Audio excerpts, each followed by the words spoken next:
Hello everyone, this is Cimmerian, and in this video we're actually going to be doing a complete build. Well, we're obviously not going to do that in one video, but we're going to be starting a series where we're going to be building a toy box for a challenge. And the primary reason we're going to do this is to show how I go about building gameplay for various games that I build. We're going to do some of the decoration and stuff like that as well, but primarily I'm going to be focusing a lot on the gameplay. Now, for this exact toy box, I already have gameplay mechanics in mind. There's a old 2.0 toy box. I want to take the core concept of it and really improve it with the power of 3.0. But what I generally do when I'm building is I break things down and I build portion by portion, and then at the end I link them all together. So the first portion we want, I'm not even going to talk about the entire gameplay concept yet, is I want a camera that I can control so that if my player walks left, the camera will move left. If I stop walking, the camera stops. If I move right, the camera moves right. So that's the first gameplay mechanic that we're actually going to be working on here. So to do that, we're going to actually do a few things here. A lot of the time I use terrain to basically give myself a slight visual representation. It's definitely not the end result. It's just there so that I have some general ideas of what it's going to look like at the end. So I'm thinking this long terrain piece, this is about as far as I want the camera to be able to traverse. I want it to be able to go all the way to the right to the edge, and I want it to be able to go all the way to the left to the edge. And of course we're going to do that with a path creator. That's about the only way I know of to move a camera, is by putting it on a path. So the first thing we're going to do is we're going to put down a path. And let's see here. Let's go right about here. Now, I said I wanted to start at this edge and go to the other edge. Well, one thing I've learned using path is that you never want your start point or your end point to be the point where you want things to happen. Like for example here, if I want the camera to stop right here, I don't want to put my start point here. I want to move my start point over a bit. I'm going to move it over here, and I'm going to make my first point right here. And the reason I do this is because if the object travels past this first point before the trigger goes off for the, what is it called, path reached by object. If my object is moving really fast, it's actually going to pass that path before the trigger for the path reaches object fires. So if the point was this green point here, the object's going to loop and it's going to end up way over on the other side there, which is entirely not where I want it. So instead what I do is I try to avoid starting or stopping at an actual start point or end point or path. I always design it so that I have a little bit of leeway here. And so I'm going to bring the path all the way across over there. And I'm going to do that by another trick I use is I'm going to use a lot of path points on the way over. And that's because if you stretch out a path really far, like the whole way across, see how it's leading out past my point here? It's forcing me to go farther than I want to go. So if I keep the path points smaller in between each other, I don't get that lead that's trying to force me to go where I don't want to go. And there we go. That is our path. I've got this point sitting right above the end of the train, and I put my actual endpoint farther than that. So this is the path we're going to use for our camera. So first, let's turn off the auto start because I don't want it to auto start. So let's grab ourselves a locator and a camera. And of course the locator is going to be the target of the camera. And let's just say, what am I doing right here? I'm going to make that locator the target of the camera. And I'm just going to do some basic camera setup for now. I usually want it to be all players. I don't like glow through. Camera target is of course going to be the locator. And that should be good for now. So I'm going to put the locator and the camera on this path, but I want them to start about halfway down the path. So I'm going to give them both a reset value, reset point of 50%, so that they're both, when I hit reset on that path, they're both going to end up halfway down the path. So 50 on the locator, and I'm going to go and attach the camera to the path.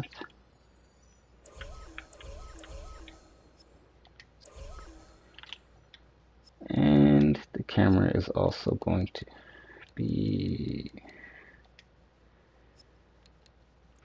50% on the reset.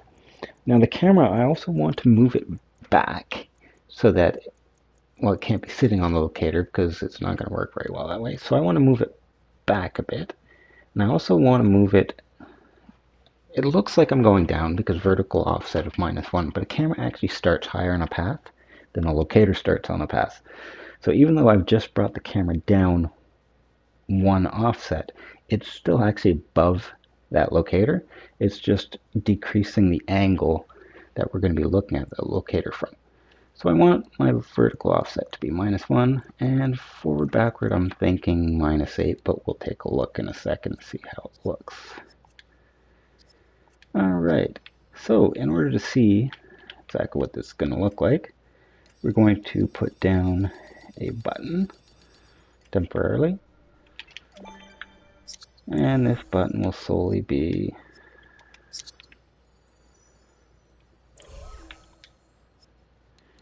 reset and stopping that path, which will also bring our locator and our camera to the 50% mark. So there they are. The camera is back a bit. The camera's, let's see what this angle looks like. So I'm going to set it up so that this button will not only reset the path, it's also going to activate the camera, just so we have an idea of what the angle is going to look like. And there we go. There's the angle of the camera. Not too bad at all. Kind of like it. Beautiful. Alright, so the goal of our controls here is going to be, we will want, if my player walks right, the camera is going to go right. If my player walks left, the camera is going to go left. Now we're going to do that by doing a start on the camera if the player goes right, because green point being down here, this path is currently, its direction is this way, which from our angle is right. Now if we need to go left, we're going to have to actually do a reverse on the camera and the locator to change the direction they're going. But it's going to get complicated because after that, if we go right, we'll have to reverse again. So we're actually going to have to design some logic to keep track of what direction the camera is currently going, so that we can have absolutely perfect control over the direction of this camera and this locator. So what we're going to do is we're going to actually do this with a logic chain, actually two logic chains. We're going to, let's just put down one logic gate each for now. This logic gate right here is going to be if the user sends a go left input, and the other logic gate is going to be if the user goes right. Now, I'm going to do a logic chain, and I'm going to explain to you how I figure out things like how big my logic chain is, how I have to set it up, things like that. So, we're going to look at this from a logical perspective. We're going to say, when the player hits left, what are all the possible outcomes that we could foresee being required? Well, if the player hits left, we already have said that this path is headed this way, so by default the camera wants to go right. So if the player hits left, we're going to have to do a reverse command. So that's one possible output if the player hits left. Now what if we've already done the reverse and the camera is now already facing this way down the path and the player steps on left? We are only going to want to send a start to the camera and the locator. So that's a second possible output. So so far we have a reverse or we have just a start. And if the camera hits this point here, we don't want to go any farther than this point. So if we hit this point and the player hits left, we want nothing to happen. Not allowed to go left. So that's 3 possible outcomes from when the player hits left. And I've explained many times before with logic chains that in a logic chain, you need as many logic gates as you have possible outcomes minus 1. Or you can have as many possible outcomes as you have logic gates plus 1. So basically, we need 3 outcomes. So we can do that with 2 logic gates. It will use the output of the first logic gate will be 1, the output of the second will be the third, and the second, and the input blocked of the second will be the third possible outcome. Now we can't use the input blocked of the first one here because it is tying the 2 together. So an input block will pass through and become the input to the next logic gate. Now, I like to make my logic chains really clever. So these bottom ones, I'm going to say, if I send an open message, close the top logic gate, so that if an input comes in, it goes out the input block, out the output, exactly like I want. And I also say, if you receive a close, again, close the top one. That way, if the signal comes in, it comes out to the input blocked, hits this logic gate, and because I send it closed, it'll go out the input blocked. It just makes it so I only have to send open or close to a logic gate, and the entire logic chain will take care of itself. Now we're going to do the duplicate thing here on the right hand side. I'm going to say the input blocked is the input, and we're also going to say if you open, close the top one, and if you receive a close message, again, close the top one. Okay, so how are we going to actually use these little chains here to control those 3 possible outcomes? Well, we're going to make the top logic gate. The output of the top logic gate is just going to be the, start moving. So we're going to place a logic gate right here. And logic gates like this, I call them anchor logic gates, because they're just making my life simpler. Because this logic gate is going to have an output that is going to say to the camera, start, and it's going to say to the locator, start.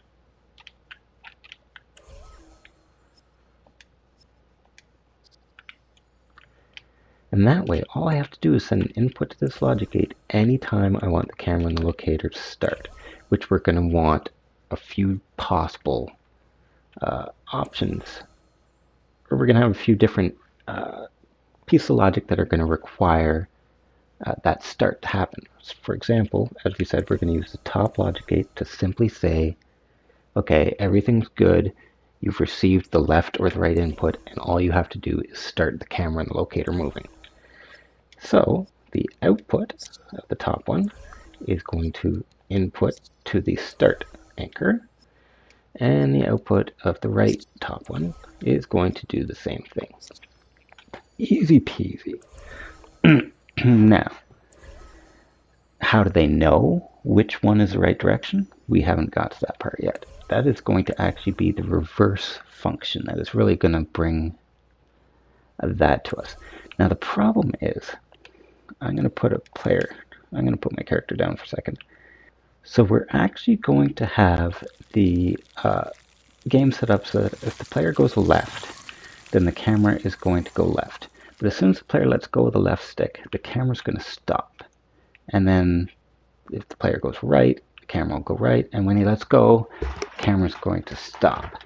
So when we do a reverse, if I've gone left and the camera's going left and I let go, the camera's going to stop.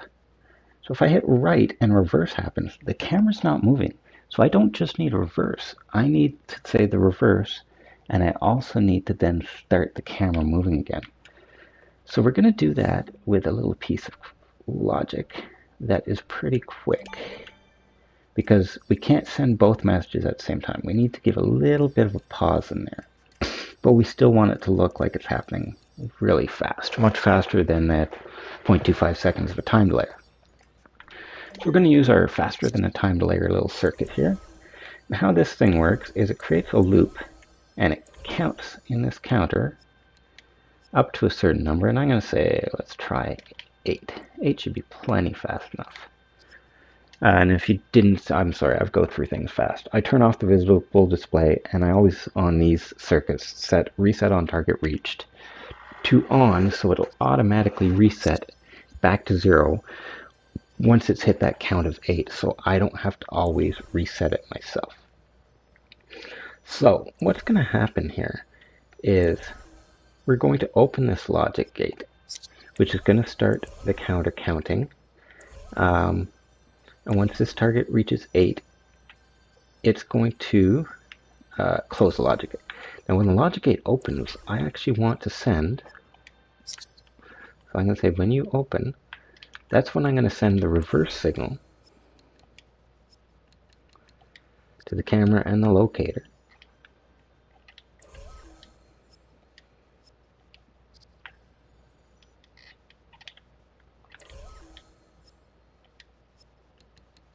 So the reverse will happen when I send open to that logic gate. And when this target reaches 8, he's going to send an input to start the camera on the locator. So how this logic works is when this logic gate opens, it increments counter by 1, and also, well, let's make this make more sense.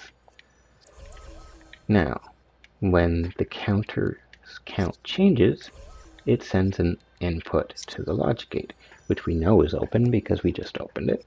So we're going to say when the logic gate sends an output, increment again to this counter, and it'll input again, which come out the output, and it'll kill until it hits a count of 8, at which point it'll send the start message. So when it reaches that count of 8, we also want to close this logic gate to stop the whole circuit from happening. So what we have right now is the output of the top logic gates is you're headed in the right direction already, just start the camera on the locator. So the output of the second logic gate, or the second option of the 3, is going to be the you need to reverse. So both of these will say the output is open because that's our little reverse circuit there. But we also need to make sure the game knows and tracks what's going on. So if a reverse just happened on the left side, that means if the player moves left again, all we need to send is a start. So an output from this logic gate can open this top logic gate, because now the next time it receives a signal, it'll say just move or just start the circuit. You're already headed in the right direction. But what we also want to say is an output from this reverse circuit will tell the right side reverse circuit, you know what, if you hit a right message next time, you're going to have to reverse, because we just opened this logic gate, which is set to close the logic gate above. So the next time the right message happens, there will have to be a reverse signal sent before the camera can go right.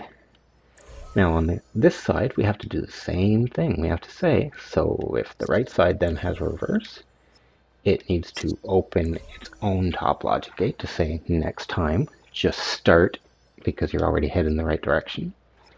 And it also has to say, open the left side's reverse logic gate so it knows if you go left next time, you will have to do a reverse first. So there we go. We've got some pretty basic logic going on so far, and it should actually work fairly well.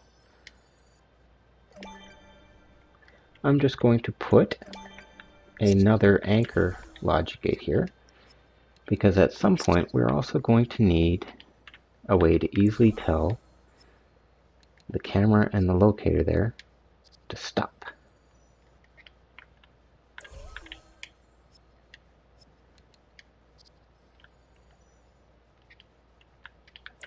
Excellent. There we go. Now there's a little bit more we need, and that's the end pieces.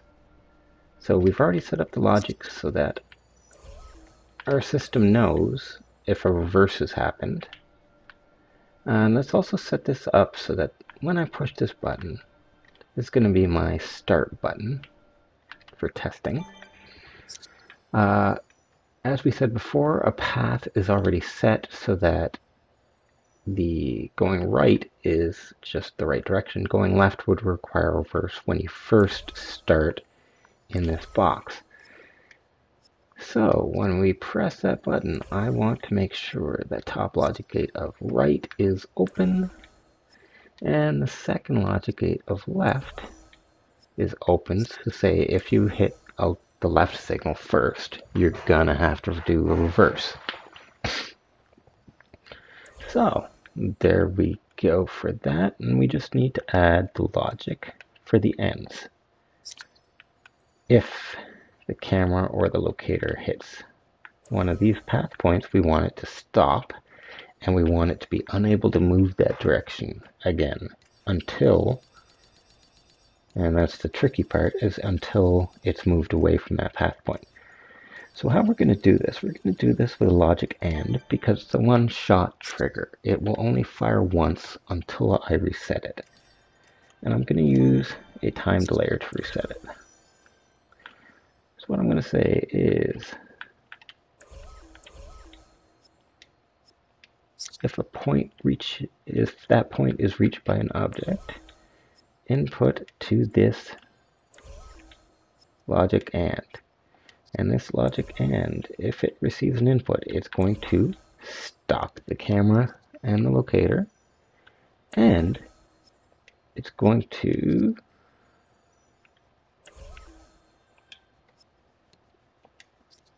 close that one so that moving left won't do anything. Now, what we really also need here is, if we've hit that point, we're going to need the reverse to happen. So, if we get an output from the reverse function, meaning we've started moving right, I'm going to send a message to this time delayer to wait 1 second, and then reset that logic AND. So basically, if we hit this point, we stop, and only if we've gone right again will this logic AND reset, so that if I go left again and hit that point, it'll again stop and set the logic all over again. That's because we've got two objects on this path, the camera and the locator, and if they're moving too fast, one of them might actually get past this point, and then if you hit right and it hits the point again, it's going to stop all over again and lock everything down. It's just going to look ugly. So this way we give it a bit of a breather with this logic AND, and that way those situations shouldn't happen.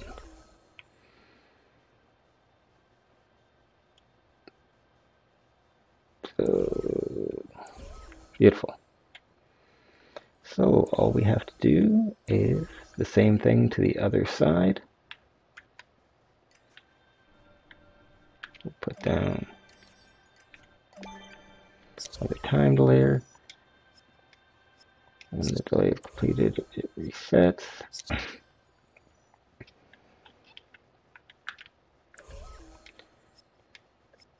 point reached by object on that one is the input to this logic AND. And it's complete, does a stop.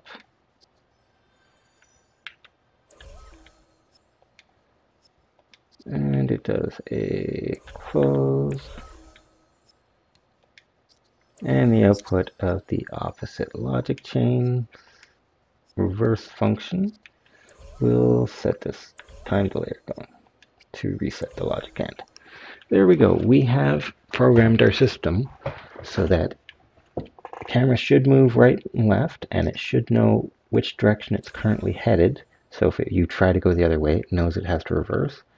We've also programmed it so if it hits this point, it'll stop and it won't go left anymore. Or if you hit the opposite point, it'll stop and it won't go right anymore. And that should be that for this logic right now. We're just going to push this button, take one more quick look. All right, now that's it for now. In the next video, we're going to start programming in the method to have the player control the left or right using their analog stick. And then we'll start testing what the camera actually looks like as it's going left and right and making sure it works.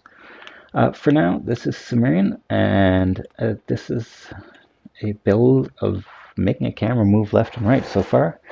Not that we've made it move, but I'm fairly confident it will, and we will see soon if it actually does. So have yourselves all a great day, and another video will be coming soon.